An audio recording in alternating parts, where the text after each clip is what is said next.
renungkan dalam-dalam, termasuk saya harus meraih posisi itu, level itu, hari demi hari. Sehingga hidup kita tidak makin menurun, tapi ya keinginan kita mestinya. Hidup dalam kedaulatan Tuhan. Jadi hidup dalam kedaulatan Tuhan akan kita pelajari secara ya agak rinci menurut saya. Supaya kita lebih mengerti gimana hidup dalam kedaulatan Tuhan, tidak menyalahartikan Tuhan. Ya mari kita baca Daniel 3 ayat 16 sampai 17. Daniel 3 ayat 16 sampai 17.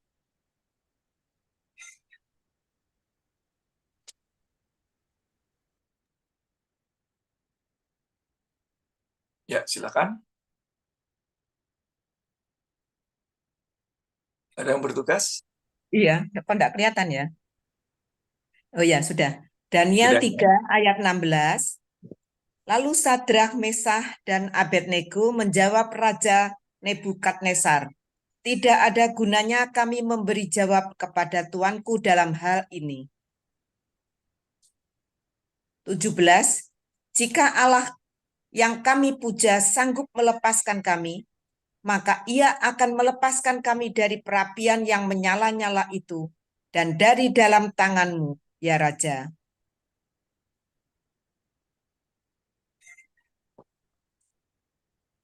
Ya, baik, situ saja. Terima kasih. Dikatakan bahwa jika Allah kami yang kami puja sanggup melepaskan kami. Ya pastinya sanggup sih. Ya. Jika Allah kami yang kami puja sanggup melepaskan kami, maka ia akan melepaskan kami dari perapian yang menyala-nyala itu. Ya. Dan dari dalam tanganmu, ya Raja. Dilanjutkan, tetapi seandainya tidak, hendaklah tuanku mengetahui ya Raja, bahwa kami tidak akan memuja dewa tuanku dan tidak akan menyembah patung emas yang tuanku dirikan itu. Nah, Sadra, Mesah, Abednego itu sedang mempraktekkan dalam keadaan yang benar-benar membuat nyawa mereka hilang untuk dimasukkan dalam perapian yang luar biasa dahsyatnya menyala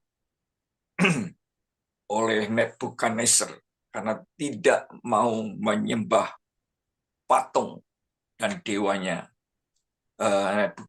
Nebukadnezar dan patungnya Nebukadnezar.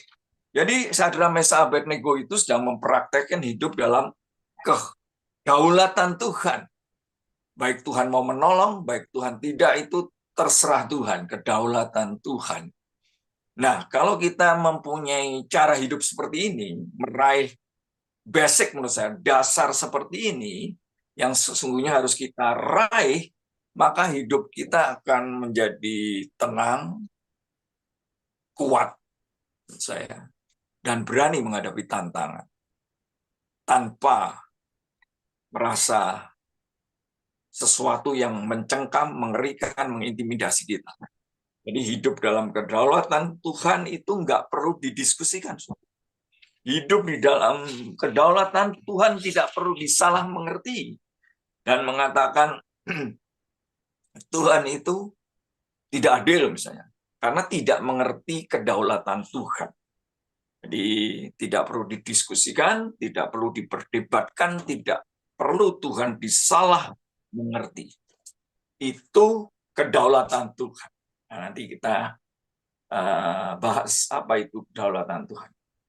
Sebagai contoh kedaulatan Tuhan, mari kita baca Roma 9, agak sedikit panjang ayatnya, 12 sampai 16. Itu salah satu contoh kedaulatan Tuhan.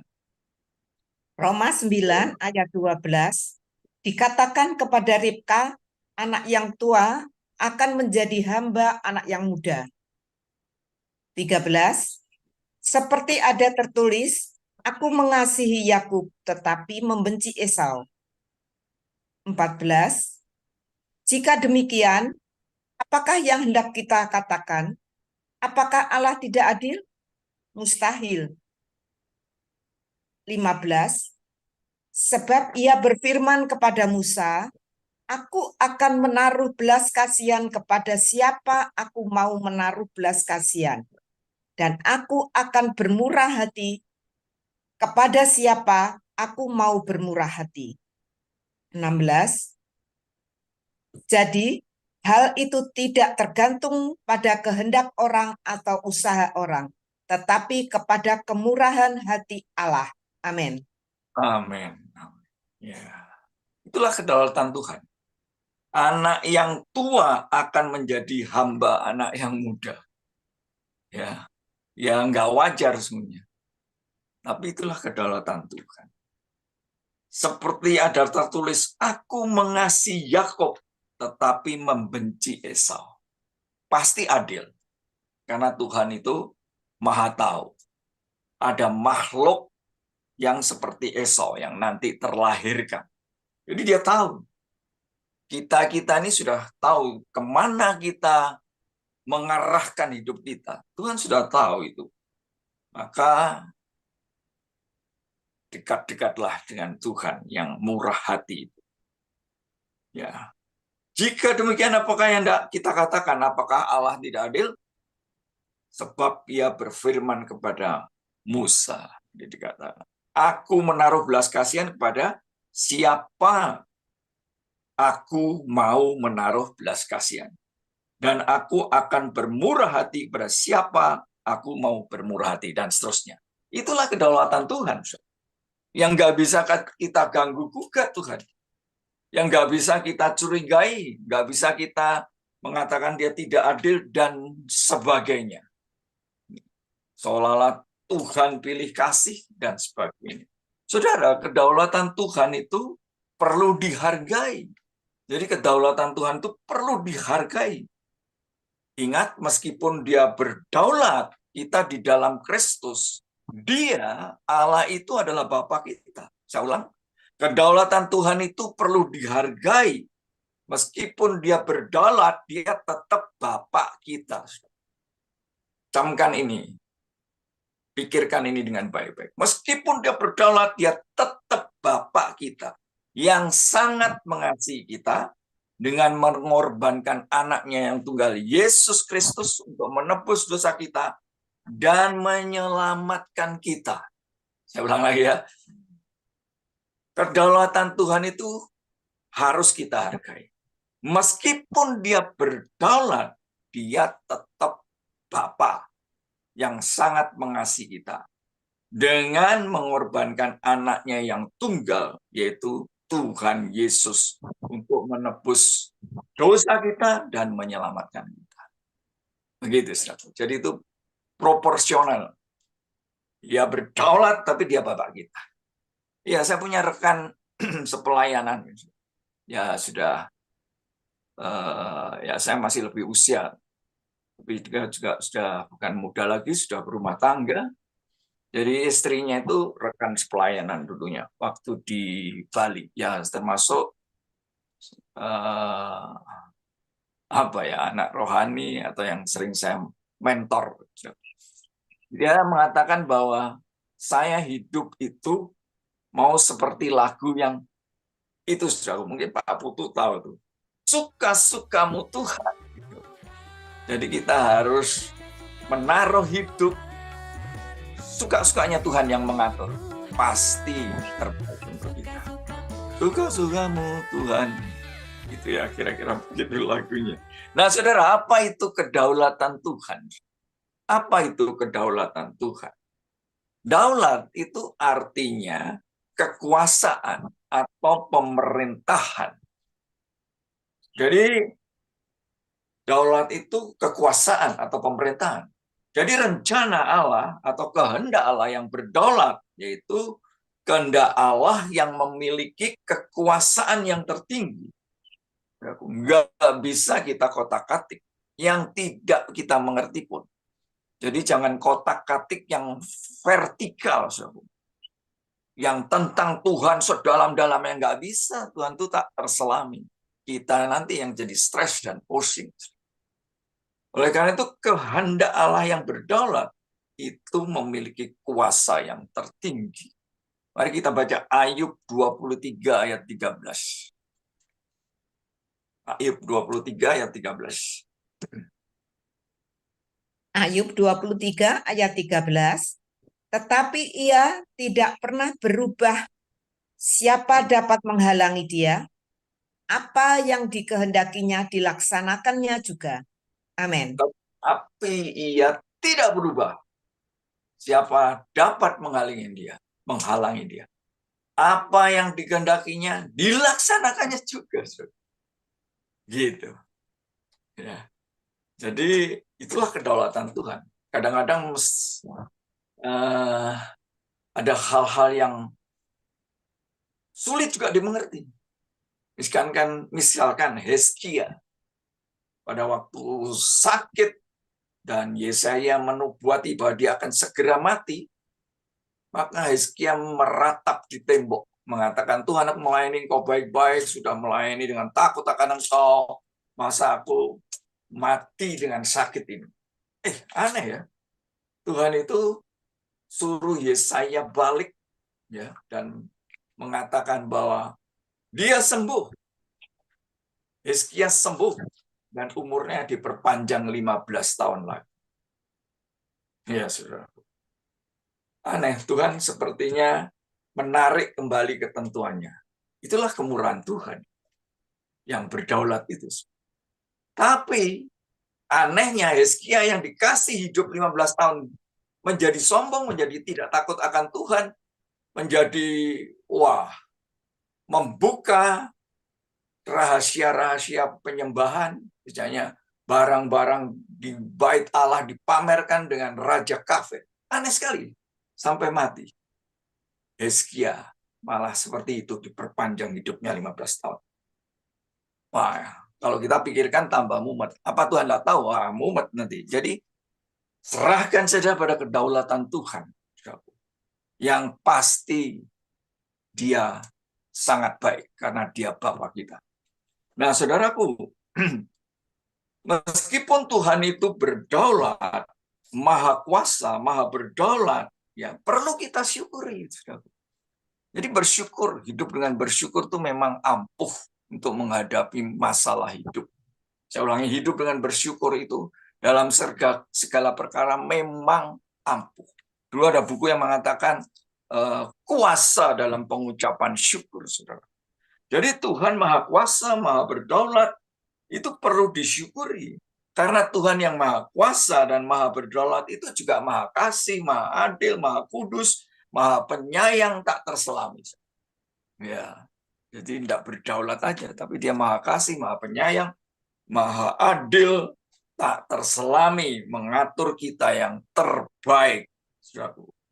Oleh karena itu segala sesuatu yang Tuhan perbuat, saudaraku, melalui kuasa dan kedaulatannya, pastilah mencerminkan kasih. Pasti. Jadi antara kasih dan keadilan Tuhan itu sinkron, seirama. Cuma kita yang nggak ngerti. Karena kita ini menangkap Tuhan dengan kemanusiaan kita. Menangkap Tuhan dengan kedagingan kita. Seharusnya menangkap Tuhan dengan roh kita yang dikuasai oleh Roh Kudus. Ngomong seperti ini pun abstrak. Tapi kita sering mengatakan, mari kita berdoa dalam roh. Ya, saudaraku. Nah, itu mesti dihayati benar-benar. Menyembah Tuhan dalam roh dan kebenaran.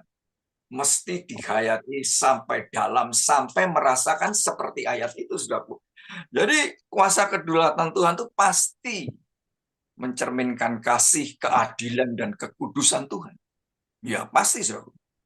Saya ulang lagi, kedaulatan Tuhan pasti mencerminkan kasih, keadilan, dan kekudusan Tuhan. Mari kita baca Daniel 2 ayat 21. Daniel 2 ayat 21. Daniel 2 ayat 21. Dia mengubah saat dan waktu. Dia memecat raja dan mengangkat raja. Dia memberi hikmat kepada orang bijaksana dan pengetahuan kepada orang yang berpengertian. Amin. Amin. Dia mengubah saat dan waktu. Wah. Jadi kalau dekat Tuhan ada Roh Kudus di dalam kita, ini kita tahu nih. Tadi Pak Agung bilang waktu itu cepat. Contohnya tesnya. Jam yang ada bandulnya, jam yang lama, itu dibandingkan dengan jam yang baru, wah selalu telat. Gitu. Mari ayat itu ditayangkan kembali. Tuhan tuh mengubah waktu. Daniel, ya. Dia mengubah saat dan waktu. Saudaraku. Jadi kalau dekat Tuhan, kita bisa mengikuti waktunya Tuhan. Waktu Tuhan ada kronos, ada kairos. Saudaraku. Kita nggak ngomong ini ya. Tapi ada dua ini, kronos dan kairos. Ya kita harusnya di kairos yang namanya momen. Itu waktu. Momen-momen yang harus kita ambil kalau nggak hilang ya. Namanya kairos. Dia mengubah saat dan waktu. Memecat raja, mengangkat raja. Memberi hikmat kepada orang bijaksana. Maka saya selalu ingat Pak Putus, tekanannya selalu gini. Hikmat, hikmat. Dia memberi hikmat kepada orang bijaksana. Pengetahuan pada orang yang berpengertian. Apa ini, saudaraku? Orang yang dekat dengan Tuhan, yang takut akan Tuhan, itu dapat hikmat. Jadi orang yang takut akan Tuhan, Tuhan pasti memberikan hikmat. Sehingga orang itu mengerti gimana hidup dalam kedaulatan Tuhan. Memberikan pengetahuan bahwa Allah itu selain berdaulat, dia Bapa kita. Begitu. Ya. Jadi renungkan dalam-dalam termasuk saya harus meraih posisi itu, level itu, hari demi hari. Sehingga hidup kita tidak makin menurun, tapi makin menaik. Jadi kepala bukan ekor itu sudah aku diterjemahkan hal jasmani. Tapi dari kepala itu artinya rohani kita tuh makin naik, bukan makin turun, saudaraku. Mendekati kepalanya Yesus Kristus, mengerti pemikiran kepalanya Yesus Kristus, mengerti gerak-gerik Tuhan, aliran, arus Roh Kudus kita mengerti. Itu kita ingin menjadi menyatu dengan kepalanya Yesus Kristus. Ya. Jadi kita itu ditebus bukan hanya dosa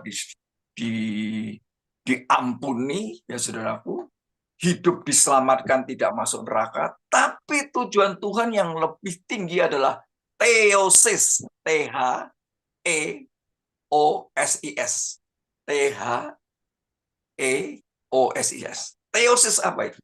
Theosis itu menyatu dengan Tuhan. Kalau kita ngomong Kristus ada di dalam kita dan kita ada di dalam Yesus, atau kita ada di dalam Yesus dan Kristus ada di dalam kita, itu sesungguhnya menyatu dalam bentuk real. Meskipun itu abstrak, sesungguhnya nyata di alam roh itu. Kayak gitu-gitu, saudaraku. Kalau kita kekristenannya mau lebih kuat, lebih maju, menjadi kepala, bukan ekor. Ya, kalau ekor tuh turun terus, saudaraku.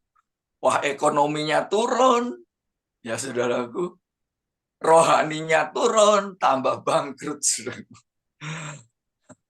Tapi kalau rohani kita menyatu dengan kepala, kita tahu apa itu hidup dalam kedaulatan Tuhan. Amin, haleluya. Saudaraku, mari kita bahas sekarang. Penghalang kita tidak dapat hidup dalam kedaulatan Tuhan itu apa? Apa yang menghalangi kita nggak bisa hidup dalam kedaulatan Tuhan? Ya. Hanya ada dua hal yang menghalangi kita tidak bisa hidup dalam kedaulatan Tuhan. Nanti kita bahas satu persatu. Dikatakan di dalam Mazmur 37 ayat 5. Mari kita buka. Penghalang, mengapa kita nggak bisa hidup mengerti kedaulatan Tuhan? Mazmur 37 ayat 5. Serahkanlah hidupmu kepada Tuhan dan percayalah kepadanya dan ia akan bertindak. Amin. Amin. Ayat itu jelas sekali. Serahkanlah hidupmu kepada Tuhan dan percayalah kepadanya. serahkanlah hidupmu kepada Tuhan dan percayalah kepadanya. Ia akan bertindak. Kalau kata-kata iya, Tuhan akan bertindak, itu jangan saudaraku, dipatokin, diinginin seperti maunya kita, saudaraku. Ketika tindakan Tuhan itu tidak seperti maunya kita mengatakan itu bukan Tuhan. Belum tentu, saudaraku. Ya. Jadi dikatakan di dalam Mazmur 37 ayat 5, tayangkan lagi supaya kita bisa bahas bersama lagi. Diserahkanlah hidupmu kepada Tuhan dan percayalah, ketika Tuhan bertindak tidak sesuai dengan keinginan kita, ya kita tetap menyerahkan hidup kita. Percaya bahwa Tuhan mengatur itu terbaik. Tidak menggerutu, tidak menyalahkan Tuhan, tidak mencurigai Tuhan, bahkan tawar hati dengan Tuhan. Nah, kuncinya cuma dua ini kalau di dalam Mazmur. Serahkan hidupmu dan percayalah. Dalam arti bukan ecek-ecek. Kalau menyerahkan hidup kita ya setotal-totalnya. Kalau percaya ya setotal-totalnya. Jangan sebentar percaya, sebentar enggak. Sebentar diserahkan, sebentar enggak. Enak diserahkan, enggak enak. Gerutu-gerutu, kepepet-pepet diserahkan, tiba-tiba enggak bisa tawar hati dengan Tuhan. Jadi serahkan dan percaya secara total, saudara. Ya, mari kita bahas satu persatu. Apa itu berserah total, saudara? Berserah total itu artinya lepas tangan. Kita sering dengar kalimat gini, kalau kita lepas tangan, Tuhan bertindak. Turun tangan tadi, yang seperti sesuai dengan Mazmur tadi, 37 ayat 5. Jadi kalau kita lepas tangan, Tuhan turun tangan. Kalimat itu sering kita dengar. Tapi apa itu lepas tangan? Lepas tangan itu artinya tidak peduli. Tidak perlu lagi dipikirin kalau kita sudah menyerahkan kepada Tuhan. Apa masalah kita yang tidak terpecahkan? Tidak usah dipeduli, tidak usah dipikirkan. Kemenangan itu urusan Tuhan. Ya, kita jadi pemenang itu apa kita, saudaraku? Tuhan yang bikin kita pemenang. Itu urusan Tuhan. Lebih dari pemenang itu urusan Tuhan. Jangan merasa diri kita itu jadi pemenang. Karena apa, saudara? Karena kita anak emasnya Tuhan misalnya. Oh, kita jadi pemenang. Bukan itu, saudaraku. Yang membuat kita pemenang siapa? Tuhan. Yang menang siapa? Tuhan yang menang, saudaraku. Jadi urusan Tuhan menang itu. Loh, kalau gitu enggak boleh berpikir, enggak boleh merencanakan hidup. Boleh saja. Mari kita baca Amsal 16 ayat 9. Amsal 16 ayat 9. Ya, saya kasih ayatnya supaya kita tidak ngomong di luar. Amsal 16 ayat 9. Hati manusia memikir-mikirkan jalannya, tetapi Tuhanlah yang menentukan arah langkahnya. Amin. Amin. Nah, dikatakan di dalam Amsal 16 ayat 9, hati manusia memikir-mikirkan jalannya. Ya, kita boleh punya planning hidup, boleh. Hidup kan enggak boleh ngawur.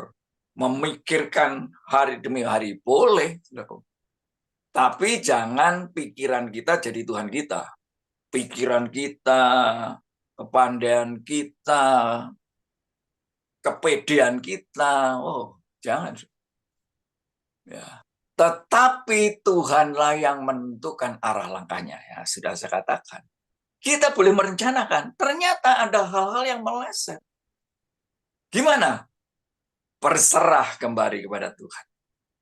Dan orang yang takut akan Tuhan akan mendapatkan hikmat Tuhan, bukan hikmat dunia. Jadi kita tuh harus masuk di track jalurnya Tuhan. Hikmat Tuhan itu beda dengan hikmat dunia. Dikatakan di Korintus mengalahkan orang-orang bijak di dunia. Mengalahkan ahli-ahli filsafat. Mengalahkan ahli-ahli kebatinan yang mengisi batin dengan kalimat-kalimat yang luar biasa. Kalau kita hikmat dari Tuhan mengalahkan hikmat dunia.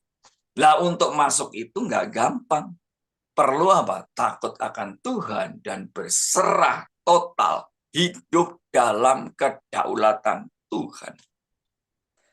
Jadi apa yang kita pikirkan, apa yang kita rencanakan, sebaiknya serahkan kepada Tuhan dan pekalah mendengar atau pekalah menangkap hikmat Tuhan. Saya ulang ya. Jadi boleh kita rencanakan segala bisnis kita, rumah tangga, pikirkan, lalu serahkan kepada Tuhan dan hiduplah bergaul dengan Tuhan sehingga kita tahu apa yang Tuhan kehendaki menurut Tuhan. Ya. Dan kita peka hikmat Tuhan itu memimpin kita kemana? Dengan cara berserah kepada Kristus. Ya, seperti Kristus berserah kepada Bapaknya. Ya, contohnya paling gampang Tuhan Yesus. Sudah punya program itu penyelamatan. Sudah program misinya Bapaknya. Sudah punya program. Ya, sudah. Dan programnya itu ujung-ujungnya nggak enak. Kalau kita programnya ujung-ujungnya enak. Dia terpaksa harus nawar. Ya, sudah. Bagi Bapak itu mudah, tiada mustahil. Cawan ini berlalu. Tapi bukan kehendakku, tapi kehendakmu. Tuhan Yesus sudah ngajari kita hidup dalam kedaulatan Bapaknya. Ya. Dan dia jalani pergumulan di Getsemani sehingga peluhnya bertitik-titik seperti darah. Ya. Oleh karena itu, mari kita belajar berserah seperti Tuhan sudah kasih contoh. Ya. Yang kedua, percaya. Percaya itu memang harus makin hari makin radikal, saya katakan percaya. Makin hari makin radikal. Ya sesungguhnya Mazmur 73 ayat 25 sampai 26 itu bagi saya favorit sekali ayat itu. Karena di dalam ayat itu kalau kita bisa hidup, wah, tenang. Tenang-tenang kita hidupnya. Dan wah, hidup yang melekat kalau bisa seperti ayat Mazmur 73 ayat 25 sampai 26, tapi saya ambil yang radikalnya aja yang 26. Mazmur 73 ayat 26. Silakan. Mazmur 73 ayat 26. Sekalipun dagingku dan hatiku habis lenyap, gunung batuku dan bagianku tetaplah Allah selama-lamanya. Amin. Kan ada lagunya. Refrennya mengatakan sekalipun dagingku dan hatiku habis lenyap, gunung batuku dan bagianku tetaplah Allah selama-lamanya. Itu refrennya. Yang di atasnya itu siapa gerangan di surga selain kau? Selain kau tidak ada ku ingin yang ayat 25-nya. Oke. Baik. Jadi Asaf ini radikal, Saudara. Ya. Jadi kita ini menuju radikal. Katanya rohanian yang baik itu ekstrim. Hamba-hamba Tuhan kalau khotbah. Wah, rohani harus ekstrim. Harus radikal, bukan radikal seperti kepercayaan yang lain, bukan, tapi radikal terhadap diri sendiri, bukan radikal membantai orang, tapi radikal terhadap diri sendiri, saudaraku. Namanya iman totalitas. Saya pernah bicara itu, saudara. Udah lama, berapa? Ya mungkin tahun-tahun yang lalu. Iman totalitas. Sadrak, Mesah, Abednego itu imannya totalitas. Jadi penghalang kita tidak dapat hidup dalam kedaulatan Tuhan karena tidak memberikan penyerahan total. Penyerahan kita harus makin total. Yang kedua, iman kita naik turun. Harusnya iman kita radikal, saudaraku. Total, seperti Asaf, Sadrak, Mesah, Abednego. Nah, kita belajar selangkah demi selangkah. Ya enak, Pak. Sadrak, Mesah, Abednego kan sepertinya nggak punya keluarga, nggak punya bujangan. Saya kasih contoh, saudaraku. Henokh di zaman itu mengalami tantangan besar. Dia punya keluarga, saudaraku. Saudara baca kitab Yudas. Henokh itu mengalami tantangan besar. Dia menginjil. Radikal, saudaraku, bergaul dengan Allah. Diangkat Tuhan itu. Punya keluarga, saudaraku. Punya anak. Punya nafkah untuk menghidupi anaknya. Bisa diangkat. Jadi nggak peduli keluarga. nggak berkeluarga seperti Elia, tetap diangkat. Ketika apa? Ketika hidup dalam kedaulatan Tuhan. Saudaraku, bergaul dengan Tuhan yang bukan hanya intim, saya katakan akhir zaman, tadi kita bicara dengan Pak Agung. Di akhir zaman kita harus sangat intim dengan firman dan doa. Nah, saudaraku, ya apa itu manfaat hidup dalam kedaulatan Tuhan? Jadi saya ulang lagi, penghalangnya itu adalah nggak bisa berserah total dan nggak bisa percaya total.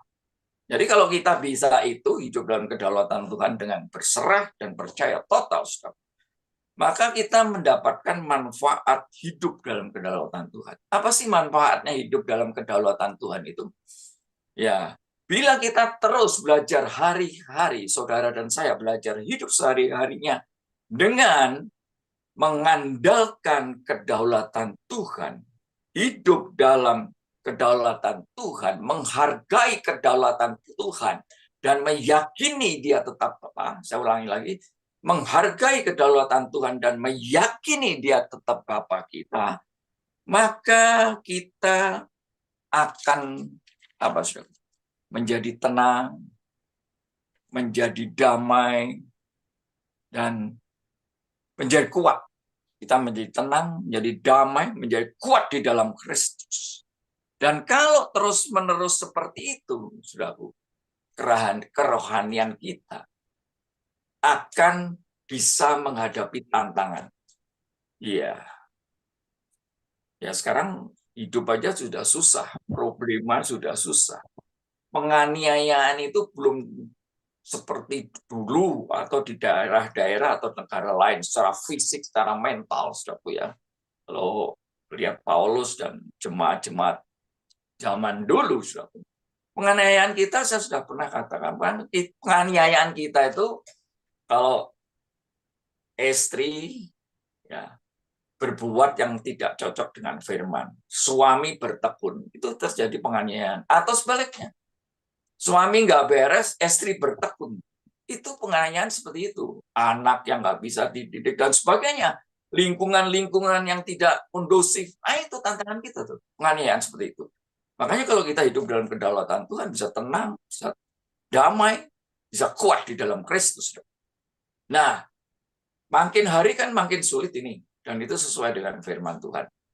Zaman makin sulit. Tadi kita bicara antikris, kita nggak bicara secara detail, karena ada 3 penafsiran dalam menghadapi antikris. Tapi yang penting siapin aja hidup dalam kedaulatan Tuhan, saudara. Sehingga kita menjadi kuat otomatis. Ya, saudara.